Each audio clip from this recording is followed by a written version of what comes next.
The tragic events that occurred in the North Carolina mountains on the night of December 22nd, 1831, remains one of the greatest mysteries in Appalachia.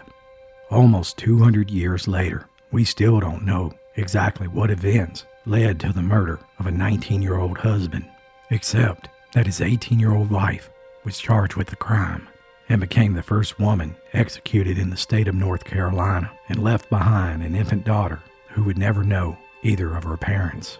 That's right, prepare yourself for the incredible true story of Frankie Silver.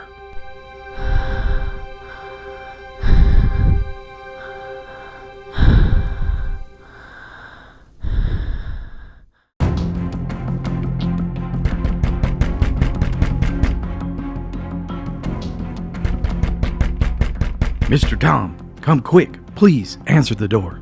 Frankie, what in the world is going on? It's not even daylight for another hour, and it's freezing out here. What's the trouble, gal? It's Charlie. He never came home last night. He left 2 days ago to get supplies for Mr. Murphy's store down past Troublesome Creek and to check his bear traps while he was out. But I'm getting awful worried. He was supposed to be home yesterday. Anyhow, I just woke up from a terrible dream where I had a vision that Charlie came to me, and he told me he needed help. I'm afraid he got caught in the snowstorm that blew through. Over the next 3 days, all of the men of Burke County engaged in a massive manhunt, combing the steep peaks and the ravines of the North Carolina mountains, searching for 19-year-old Charlie Silver. Day and night, with the aid of tracking hounds, through the bitter cold they searched. But there were no tracks or signs of Charlie anywhere. It was clear Charlie must have succumbed to the elements, and he was probably buried under the 2 feet of fresh snow from the blizzard. They more than likely wouldn't find his remains until spring.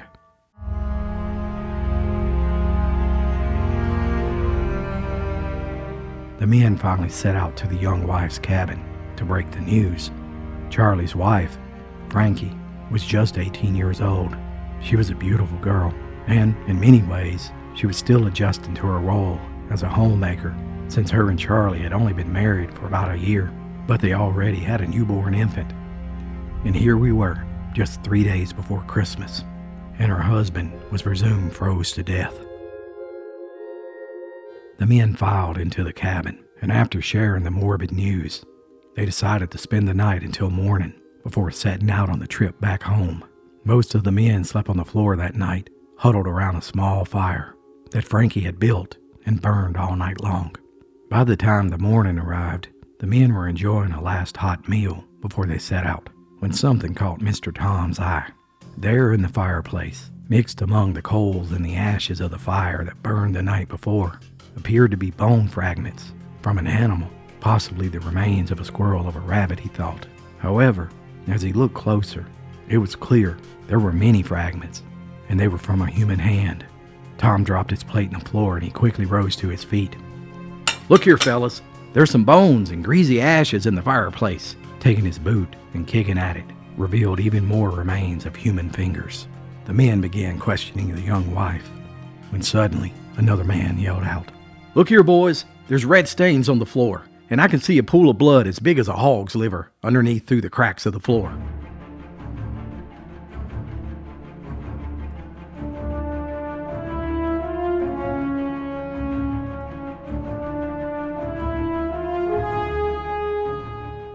As the sun rose, the men tore through the farm looking for Charlie, only to find his head and a torso scattered throughout the property and inside of a small shed. It was in that moment that a bloody axe was found hidden underneath the cabin porch, and Frankie Silver was arrested for the murder of her husband, Charlie Silver.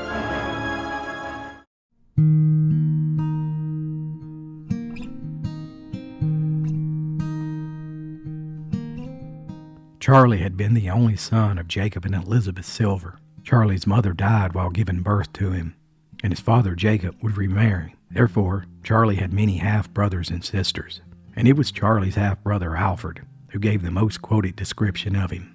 Oh, he was strong and healthy, good-looking and agreeable. He had lots of friends. Everybody liked him. He was a favorite at all the parties, and he could make friends with anybody just by talking and laughing, and even playing musical instruments. I think he was the best fiddler I'd ever heard.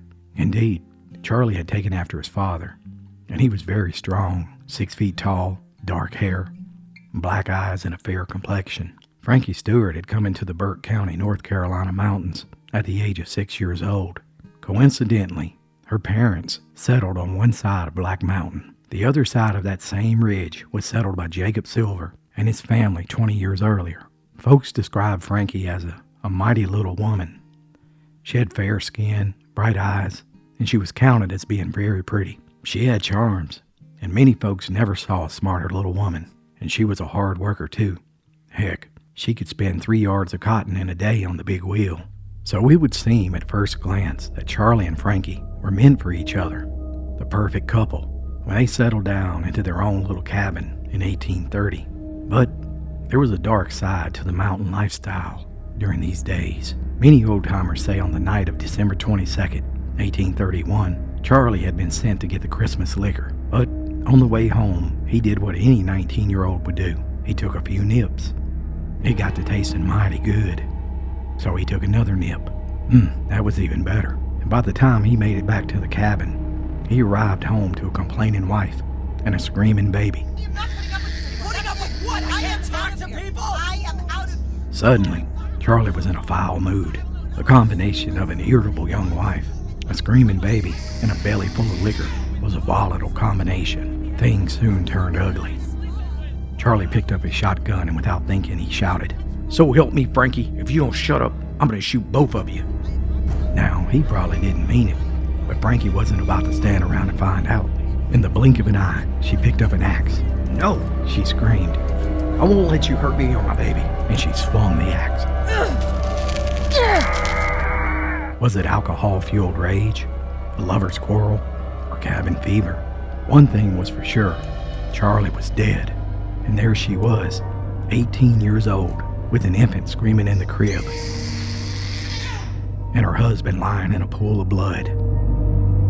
Many theories abound about what happened next. Did she have help? Her family lived just on the other side of the mountain, and it would have been easy for them to help her conceal her crime. Did she do it alone? Either way, it was probably Frankie's behavior after the killing, as much as the killing itself, that sent her to the gallows. Clearly, she was frightened. She was a woman in a male-dominated society, and she had just killed her husband, and justifiable homicide never entered into her thinking. There was only one thing to do. She had to make it appear as if Charlie never came home. Now, there will always be conjecture as to whether Frankie had help in her decision, or whether she had any help in the ensuing activity from her mother or her brother. Yet, if they did help her, Frankie agreed to take that secret to her grave.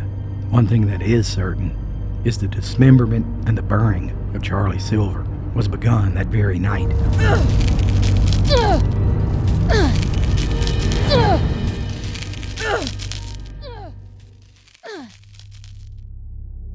Oh, it was a hasty decision, and one that was doomed to failure. You see, Frankie had never taken into consideration just how long it would take to burn a human body. Within a few days, Frankie, her mother, and her brother were all arrested in connection with a brutal crime. And back in those days, many outsiders thought of mountain people as being ignorant, but they weren't stupid, and they were also fiercely loyal to their families. Figuratively speaking, if one got cut, they all bled. And with that being said, Frankie's family stood beside her in her defense, and Frankie, she remained silent as to if anyone else was involved. And due to a lack of evidence, her mother and her brother were released, but Frankie, she would stand trial for the murder of her husband. Under the laws back during that time, defendants weren't allowed to take the stand in their own self-defense, and many folks argued that Frankie should just plead self-defense. However, in a risky gamble, her attorney and her father decided that she should plead not guilty and make the state prove her guilt. On March 29, 1832, Frankie stood trial for the murder of her husband, unable to speak in her own defense, as her fate rested entirely in the hands of an all-male jury. Despite the horrific details of the murder, the jury was deadlocked 9-3 for Frankie's acquittal, and they asked the judge to rehear several witnesses. But in a baffling turn of events, the jurors were allowed to mingle and discuss the case with observers in the court audience while they waited to rehear testimony. This influence and pressure caused all 12 jurors to suddenly change their minds, and they found Frankie guilty by a unanimous vote, and they sentenced her to death.